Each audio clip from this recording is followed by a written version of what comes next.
Nandito kami ngayon sa La Anikea Beach para maghanap ng turtle. Hindi itong pagod na to, kundi totoong turtle. At di naman tayo nabigo. Medyo nagtatago sila pero makikita pero nyo sila. nakakita tayo siguro more than 10. Yeah, more than 10. Ikaw yung pang 11. Yes. O, diba? Ayun yung turtle guys, nagpakita din. Ayun siya.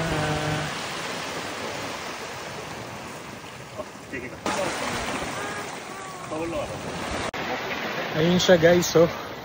Sa likod. Kita nyo ba yan yung turtle sa likod?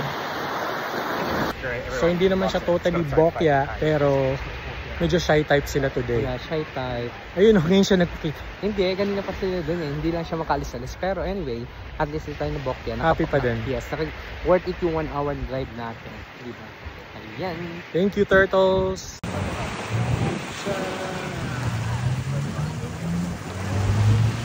Ayan siya guys, so